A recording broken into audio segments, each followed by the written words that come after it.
lips are cool at dawn. Olive leaves still hold the night. Smoke is curling slow and thin. Names I whisper to the light.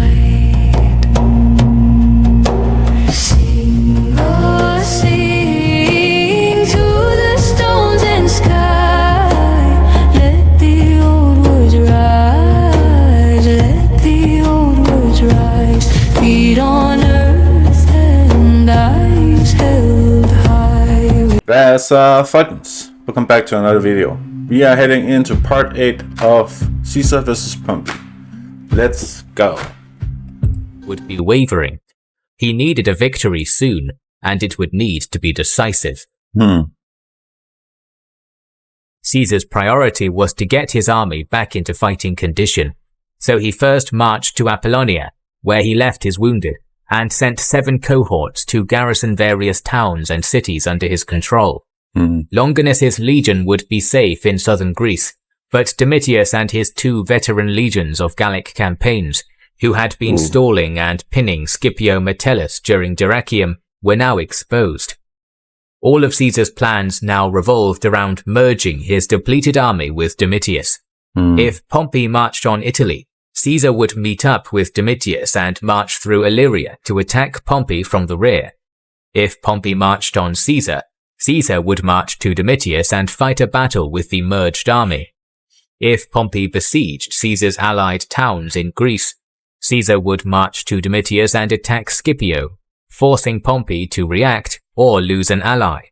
Before any of these plans could be put into effect, though, Caesar had to get to Domitius. He began his march at full pace from Apollonia. Pompey, however, had also come to a similar conclusion. If Scipio was caught unsupported, his legions would surely be lost. Both Caesar and Pompey were once again in a race with each other, each hoping to reach their ally before the other. Leaving Cato in control of Dyrrhachium, Pompey began his march to Scipio. As he did, he took measures to slow Caesar, spreading the word of his defeat at Dyrrhachium, and as a result, Caesar found little support on his march, and his scouts and messengers found it impossible to reach Domitius. When both armies were just 4 hours from the positions of Domitius and Scipio, Caesar had a stroke of luck. Some of the Gauls who had defected to Pompey at Dyrrhachium had yet another change of heart, racing to Domitius and warning him of Pompey's approach and Caesar's location. Armed with this knowledge, Domitius was able to safely reposition and merge with Caesar. Caesar's whole army in the region, aside from the 27th, was now united. Nonetheless, Pompey still held the upper hand. He had more local support and supplies, and so his intention was now to avoid another confrontation with Caesar. Despite his numbers, he was still aware of both how much more experienced the enemy forces were compared to many of his own, and how dangerous Caesar was in the field. In Plutarch's words, Caesar and that army, who had stormed 1,000 cities, subdued over 3,000 nations, gained numberless battles of the Germans and Gauls, taken 1 million prisoners, and killed as many in the field. Pompey was confident that, in time, Caesar would run out of supplies, and that his army would break down. This was known as the Fabian strategy. Run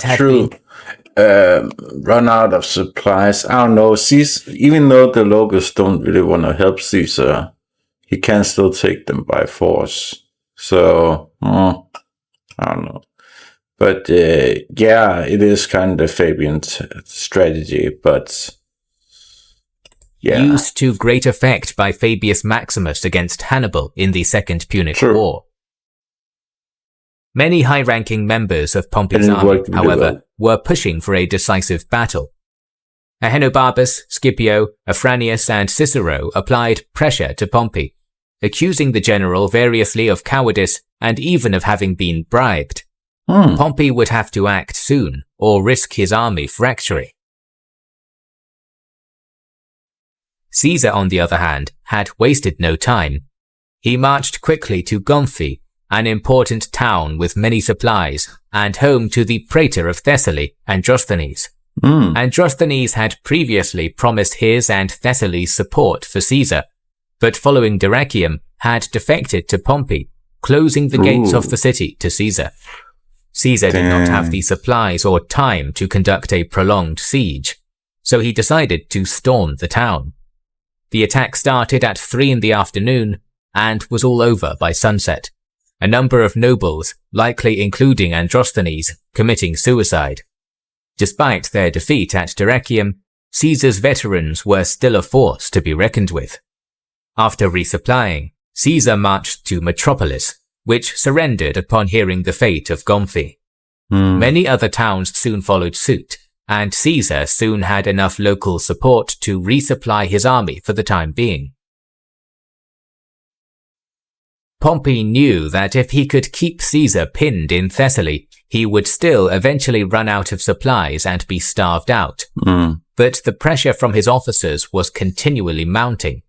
Finally, Pompey relented to their demands and marched his army to Pharsalus to give battle, setting up his camp on the high ground. Morale amongst Pompey's men was high, and his officers were confident of victory. They had a huge numerical advantage and had already defeated Caesar once. Already talks were being had about who would be the consuls and praetors. I do wonder how Caesar's going to win this fight, though. Like, dang. For the war, and who would get the property of Caesar and his allies, and who would hold Caesar's position of Pontifex Maximus after his defeat. According to Caesar, they were not concerned with the means by which they could gain the upper hand, but with the way in which they ought to use their victory. Their confidence was not unfounded. So is that why they lost? Interesting.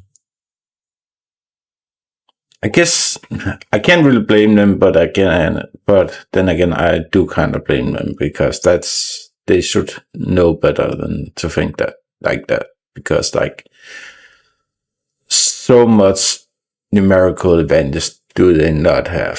So Pompey's army numbered around 47,000 infantry and 7,000 cavalry. Caesar's army, on the other hand, now numbered only around 21,000 infantry and 500 cavalry, according to his own account. It is likely that Caesar underplayed his numbers, and Appian suggests he had nearer 30,000 infantry and 2,000 cavalry, as Caesar failed to add his auxiliaries to his total. Caesar was equally confident, though.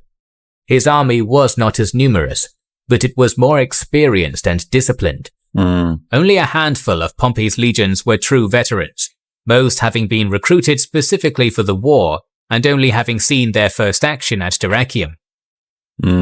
While the bulk of Pompey's infantry were Roman legions, they were supported by auxiliaries and allies from the east, making up the majority of light infantry and cavalry. These men, though all skilled warriors, would not have been trained to fight in the Roman style, and the multitude of languages spoken in Pompey's army would have made coordination difficult. The men Caesar had under his command were from his 10 veteran legions, all of whom had fought with him since his Gallic campaigns, some for as many as 12 years. Every day, Caesar would march his army out of the camp to the base of Pompey's hill, offering battle. Pompey each time refused to commit, pulling his men out of camp, but never moving from the high ground. It was clear that he was still not wholly committed to a pitched battle, and did not want to give up his advantageous position, only being willing to commit to minor skirmishes. While these maneuvers were going on, Caesar also mounted some of his infantry, drilling them each day to increase his cavalry to 2,000. It was still much less than Pompey's, but enough at least to stall them. It had been almost a month now since the Battle of Dyrrhachium, and Caesar eventually decided that if Pompey would not give battle, his best strategy would be to keep his army on the march, move in camp every day, forcing Pompey to shadow him and wearing out Pompey's less disciplined force. On the 9th of August 48 BC, Caesar was about to put this plan into action and had his army prepared to decamp, when Pompey's army suddenly moved off from their position on the hill to the plains to give battle. It is not entirely clear why Pompey chose to do this. The most likely answer is that he was pressured by his supporters who, upon seeing Caesar ready to move, were worried Caesar would slip away and had pressed Pompey to seize the opportunity and give battle. Whatever the reason, Caesar took it as a blessing and also prepared his army for Pompey knew that his key advantages were his cavalry and his numbers, and he drew up his army to best maximize their effectiveness. His infantry was formed into the classic Roman triplex equies, but slightly deeper than the usual 10-men depth order to better hold a defensive line. Okay. On his left wing, he stationed 2 legions under the command of Lucius Lentulus. These were 2 of Pompey's most experienced legions, one raised by himself, and the other having been raised by Caesar for the Gallic Wars, and later handed to Pompey just before the Civil War. In his center, he stationed Scipio and his Syrian legions, while the right would be held by 2 legions combined into one, with a river to their right protecting their flank.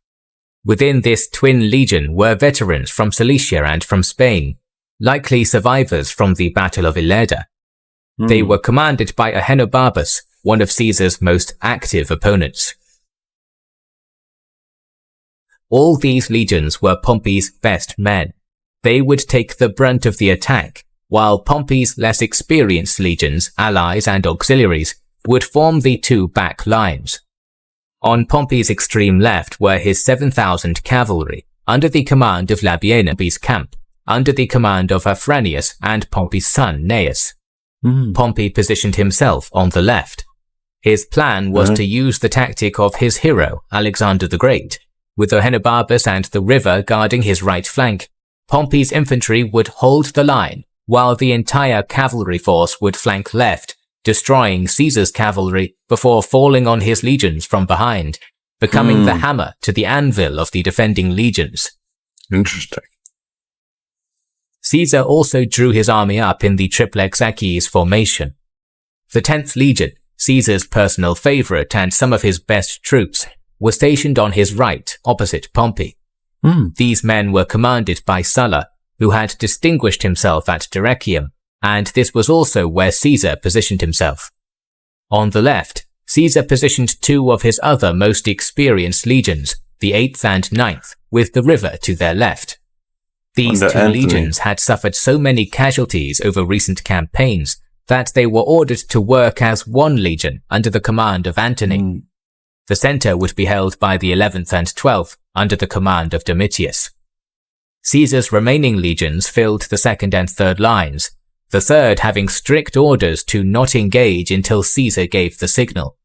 In order to match Pompey's line, Caesar had to stretch his own thin, only 6 men deep.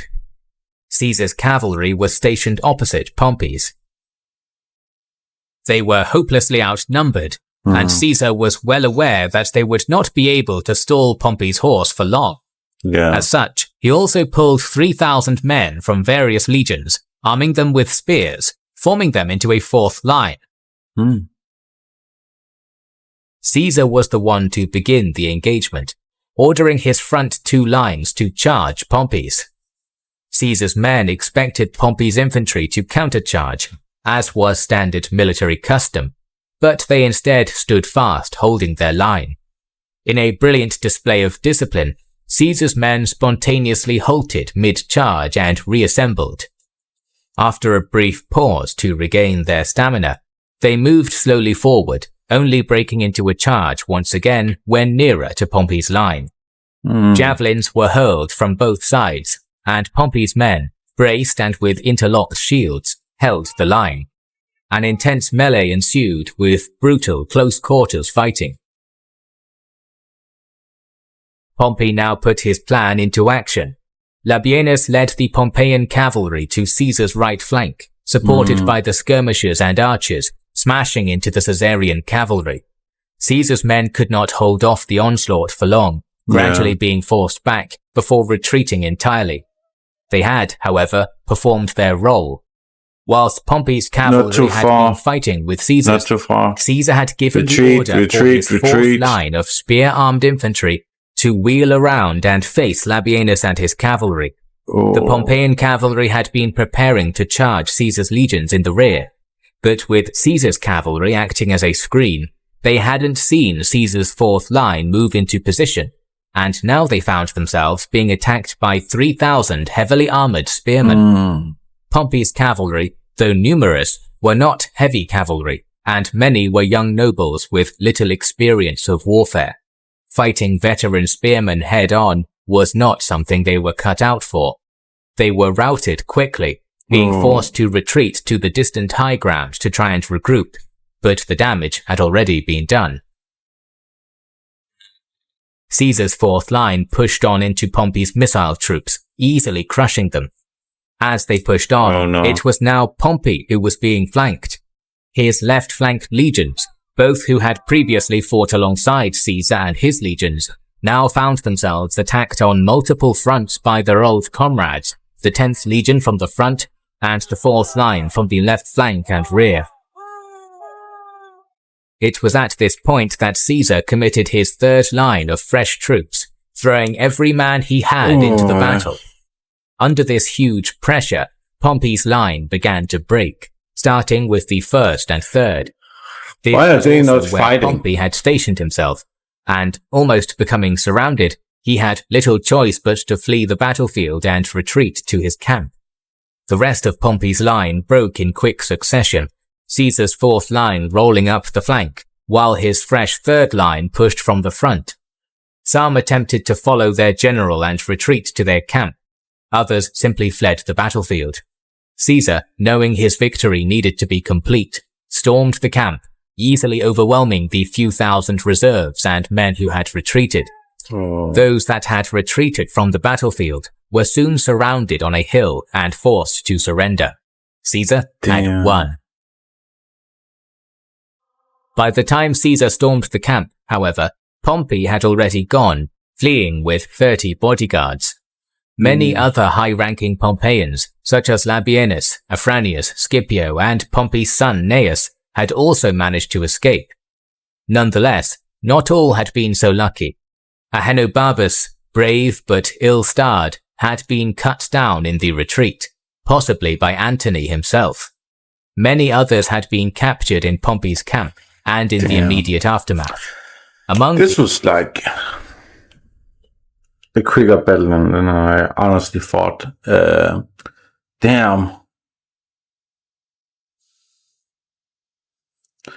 Just think if that cavalry had prepared themselves better and had retreated when those foot soldiers came in, how history could have changed. This was a young man, Marcus Junius Brutus. The son of Caesar's mistress, Brutus was held in high regard by Caesar, who had given his men orders to not kill Brutus. When Brutus surrendered, Caesar was overjoyed, welcoming him with open arms. Caesar showed his customary leniency to Pompey's soldiers as well, with more than 24,000 surrendering to him. In total, Caesar claims to have lost 200 men and 30 centurions in the battle, while giving the Pompeian losses as 15,000 dead and the 24,000 surrendered. These numbers seem suspiciously exaggerated, and Appian suggests it was more likely 1,200 of Caesar's men dead and 6,000 of Pompey's, the rest surrendering or fleeing. Whichever is closer to the truth, the fact remains that Caesar's victory was decisive. Aside from having broken Pompey's largest army, he had scattered the Pompeian officers, many fleeing to North Africa, and absorbed many of Pompey's surrendered men into his army, almost doubling its size. Damn. Pompey himself sailed first to the Greek islands of Lesbos and Mytilene, meeting his wife Cornelia and his youngest son Sextus. His intent was to get his family far away from Caesar, and use his connections in the east to rebuild an army to resist Caesar.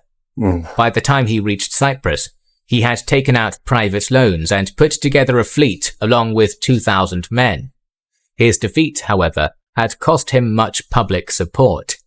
Pompey had initially planned to head to the province of Syria, but they turned against him, and he was forced to look elsewhere. He decided on Egypt. The boy pharaoh Ptolemy XIII owed his throne to Pompey, Pompey having supported Ptolemy's father and guaranteeing his will that made Ptolemy pharaoh. Pompey had also lent a number of officers and soldiers from his eastern command to the pharaoh's army. Confident he would find support there, Pompey sailed to Egypt. He was met off the coast by a small rowing boat, which would take Pompey to shore. Aboard were a man called Savius, the head of the Egyptian army Achillas, and an ex-officer of Pompey's, Lucius Septimius. Pompey's wife was worried about this lack of pomp and suspected something was not right, but Pompey was reassured by the presence of Septimius.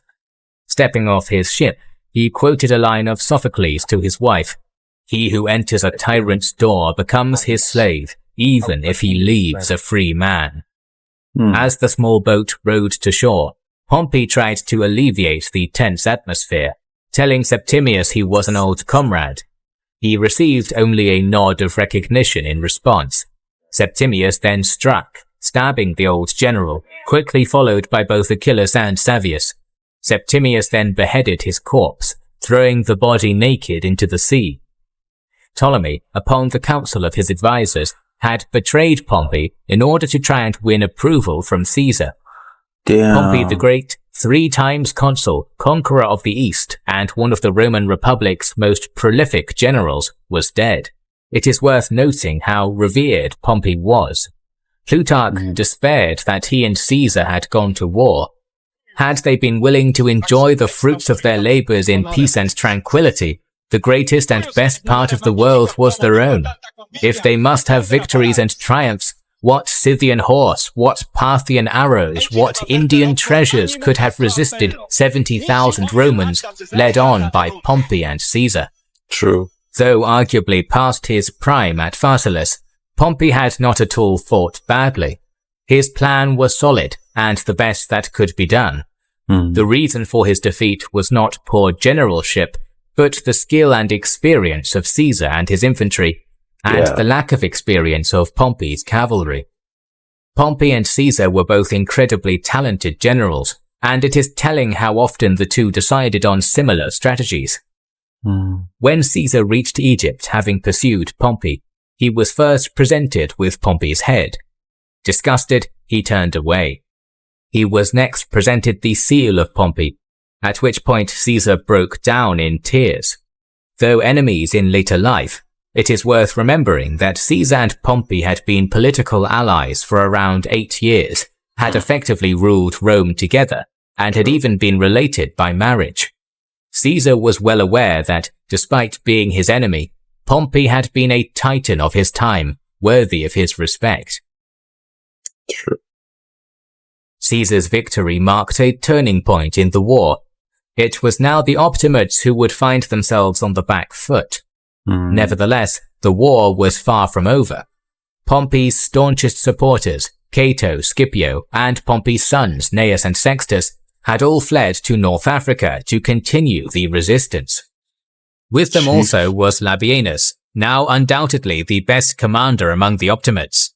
The war against Pompey was done, but the civil war was still ongoing, and there were external enemies daring to challenge Caesar. In our next video, we will talk about Caesar's battles, military and political, that took place after the death of Pompey. So make sure you are subscribed and have pressed the bell button in order to be notified. Alright, this is the final part of Caesar vs. Pompey. Damn, what an end to Pompey. Is this the period? Is this the period? No, because the ruler of Egypt at the end of Egypt's time was Cleopatra, I think. But this is Ptolemy, the 13, I think. So, yeah, I don't really know when Cleopatra is coming into the picture. But damn, what a battle. Yeah, I don't really disagree with the idea that Pompey actually made a lot of mistakes here. He actually did it pretty well. It was kind of the lack of experience of his soldiers. Again, if his cavalry had been more experienced, they would probably not have chased Caesar's cavalry all the way back to their infantry units. So yeah, damn. The end of Pompey. We need to do like a Pompey history video to like learn more, because I only really saw Pompey in like a few things, so yeah. So yes, the original video will be down in the description. If you guys want to check out some more history videos, I will have a playlist up on screen. Otherwise, see you guys later. Bye. Bare feet in the furrowed ground, dust on my tongue, heat bearing down, sun like a hammer on my back, name I was born with, they took that. But my chains flow soft like water, running through this tired soul. You can bind my hands together, you can't cage what rivers know.